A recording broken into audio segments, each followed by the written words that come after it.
Always an adventure, and we're going to learn something today. At least I am, I hope.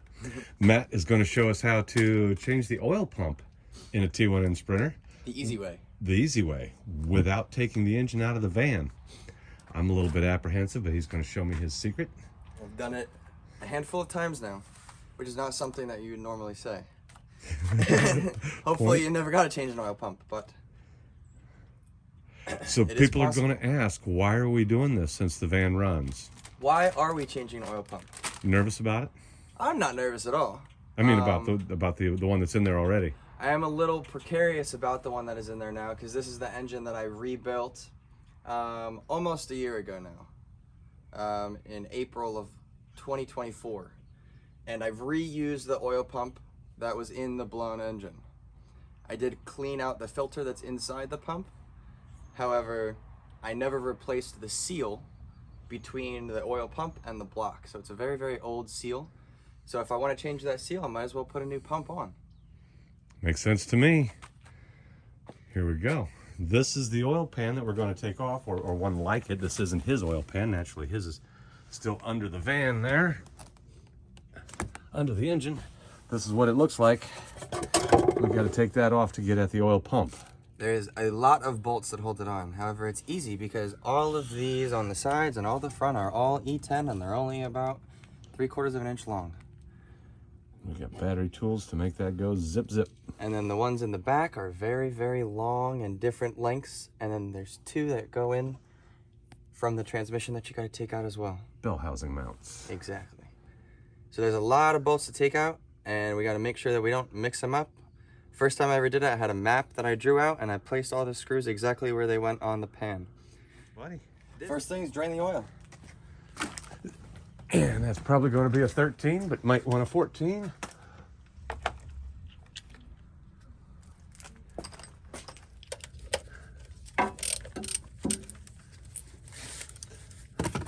Sure. Here we go. Oh yeah, that's still golden. Still got some clear tint. So we are loosening the oil filter, I suspect, so that it goes ahead and drains down past the O-rings and doesn't keep dripping all day while we're trying to work. Indeed. Give it a little bit of air to let that oil drain loose down below, so we're not bubbling and dripping all day. So is that the famous MMS toolkit? Indeed it is. This is the original version, however, which is not available anymore. The newer version comes with pliers and impact sockets. However, I like my old one. Toolkit's available at millionmilesprinter.com.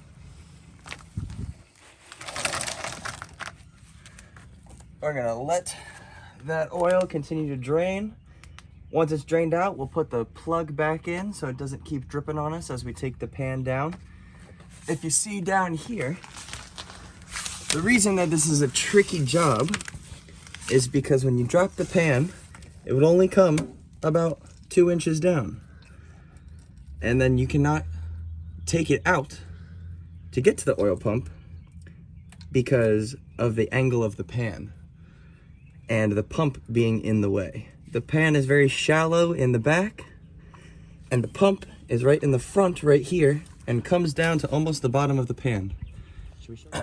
The oil pan is mounted in the van like this being the front, and the pump is right in here, mounted to the underside of the block with a timing chain very close to the front of the oil pan. And the block is right here, and this is the seal that I never replaced, right there. So there's 3 bolts that hold it on, but when you try to pull the pan out, it will not, because of this pickup stick right here in the back that sits very low in the pan, right about there, which takes the oil up from the pan and pumps it up into the engine. So we are going to drop the pan the 2 inches that it can, and then squeeze a hand in, loosen these screws, and take the pump out so we can take the pan all the way out. Okay. Most of it's out, we won't get splashed.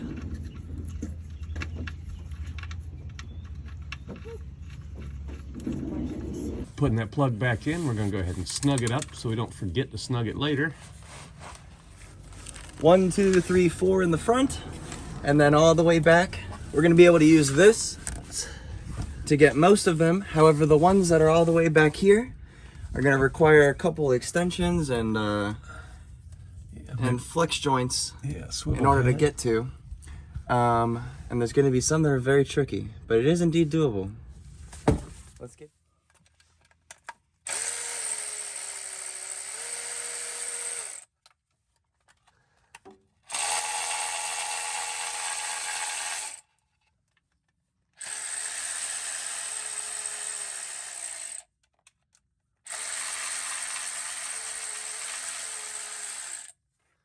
One thing to also know is that the transmission cooler lines, they are held in place with bolts to the oil pan. And so when you drop this pan, these lines may dangle a little bit. And make sure that when you put them in, that you use these little clips on the line to keep it in place when you put it back together. And it's one on each side of the pan, one going to and one going from the transmission. And there are 2 clips on each hose. One in the back that's annoying to get to, and one in the front that's nice and convenient.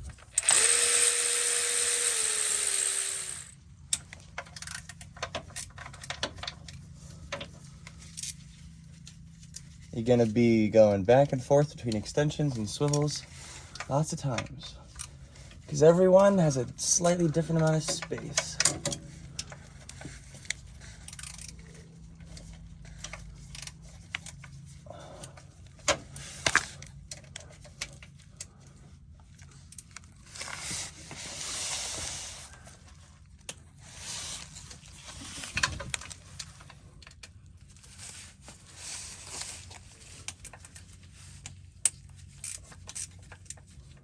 And you're gonna get dirty. Oh yeah.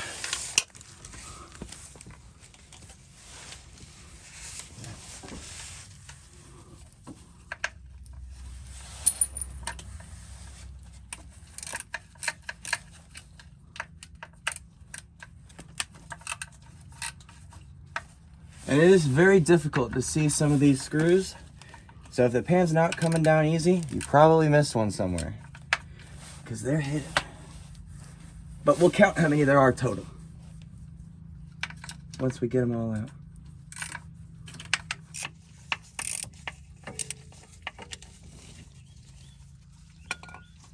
And the fun parts now. This is the toughest corner.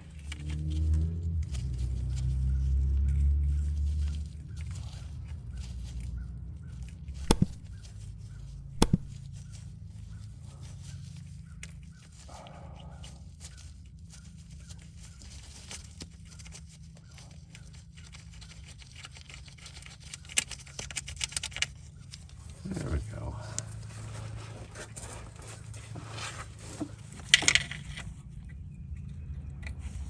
I love from the angles that you have to sit, you just be peering through the...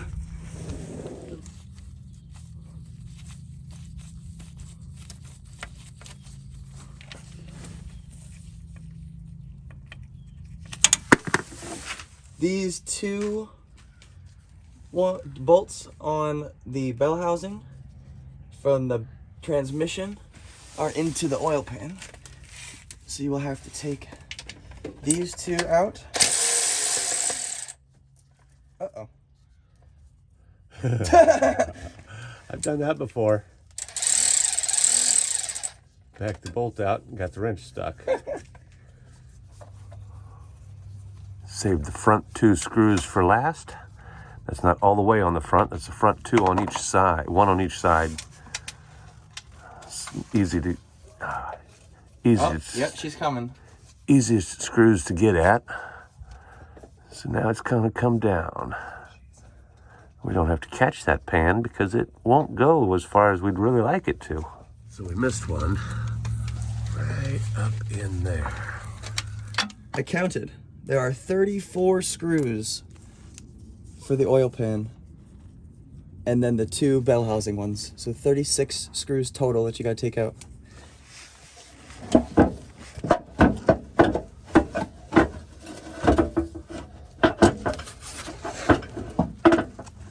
Oil pan is down, and there's our oil pump. Those are two of the bolts that hold it on, and the other one is on the other side. Oh, so you move the pan side to side to reach the bolts. Indeed, and it's just enough space. Now I get it. I was trying to imagine how you move the pan forward or backward far enough to reach them damn bolts, or down far enough so you could reach on top of the pan. I figured was the only way. Now I get it. It is a T45 for those 3 screws. This one is nice and easy to get to. Whoops, which one? This screw? The only one on the passenger side. Indeed. There's 2 on the driver's side and 1 on the passenger side. Once we pull this pan out, you'll actually be able to see the crankshaft and all the bearing caps. Which, in theory, means that you could swap main bearings without removing the engine. Yeah. Yeah. Wow. I would not recommend. But hey, there are people out there that do Depending things. on the equipment you have? You don't have a crane? There are people out there that do things that I wouldn't dream of trying. By the way, have you met Matt? Hi. It is easier if you, unless you have stubby sockets, just gonna be easiest to use a little Allen key, but with a Torx bit on it. These are safety ones, so they have a little hole in them. Yeah, Security. Screws with that hollow tip.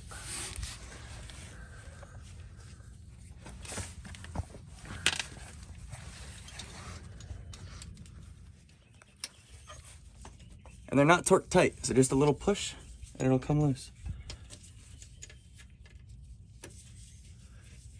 I forget what the torque rating is for them, but I do recall that it was not tight. We're only going to loosen this because then we're going to come over to the other side. The other 2 are right here. The 2 screws for the oil pan or oil pump on this side. Very little amount of space here. You're going to be fiddling around with this transmission line that you'll have to push up out of the way. And then the pan only goes over just enough to get an Allen key in there, because the pump comes down and pushes against the side of the pan right here. So put your Allen key right here, break these 2 loose. There's one.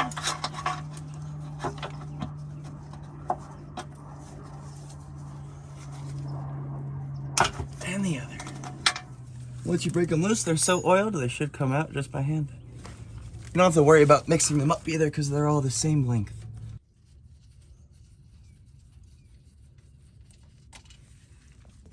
Yeah. Chain's still gonna hold it up. Mm-hmm. But it just dropped free. And I dropped the screw in the pan. So this is gonna be the tricky part to see. If you wanna, the chain, maybe if you wanna put 0.5 and come up here. Chain comes down onto the front right here, and hidden behind the cover, there's a little tensioner right here. All you gotta do is pull that back, it'll loosen it, and you can lift that pump right up.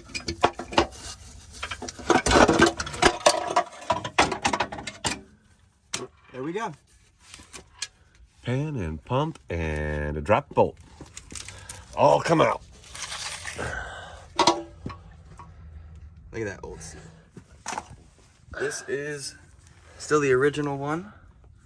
It's got the Mercedes marking right there and the part number right here with the logo.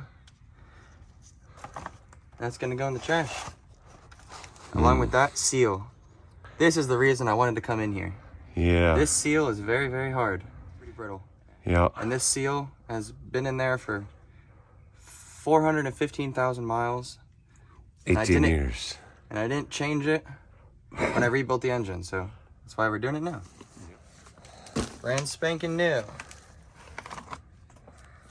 Same thing. That oil pan has recently been cleaned out, so Oh yeah.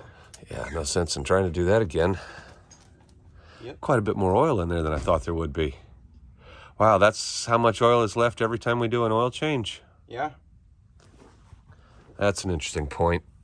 If you think about the way that the engine kind of sits a little slanted, Yep, sometimes I jack up the passenger side I do too. to tilt it more, drain more oil out. But holy cow, that is a lot of oil. Most of it's out, we won't get splashed. If you're leaving that much oil behind every time we do an oil change, no wonder some of these vans, the oil turns black immediately. Yeah. So these are the parts of your engine you never, ever, ever, ever want to see.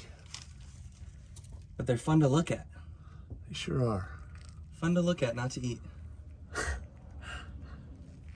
Oh no! Yeah.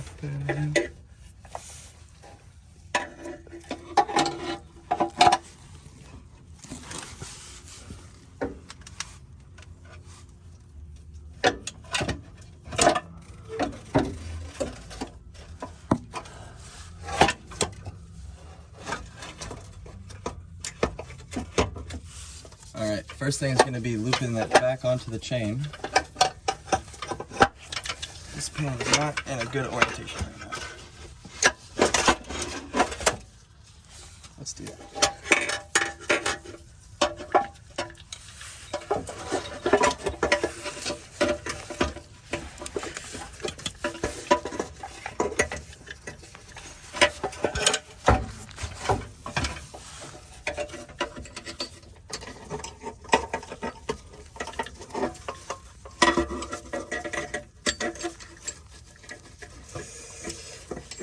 All right, I just need a second.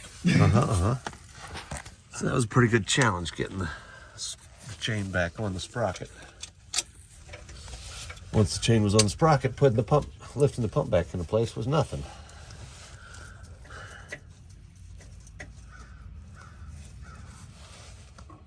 One bolt in the chain holds it up. So now he can get on from the other side.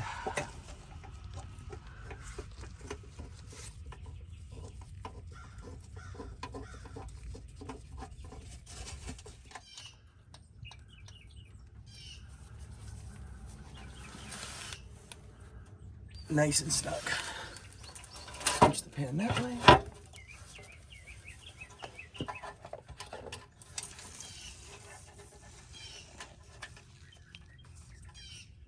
Very snug.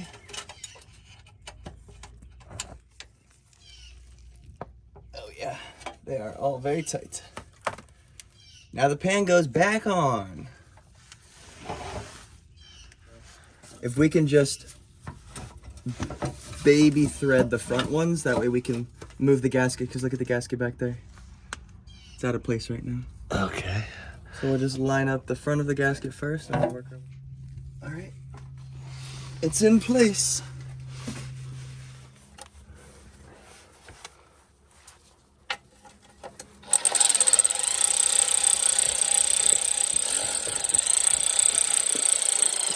So what's that you said? And just like that, we're all done? Just like that, we're all done. Just like that. With a brand new oil pump. Brand new oil pump is on. All the bolts are back tight. All 36 of them. Ready to put the bumper back on, pour the oil back in. Indeed. So here's the pump we took out. Oops. We opened it up. So we can see what's going You on can see. inside. It pulls the oil and pumps it.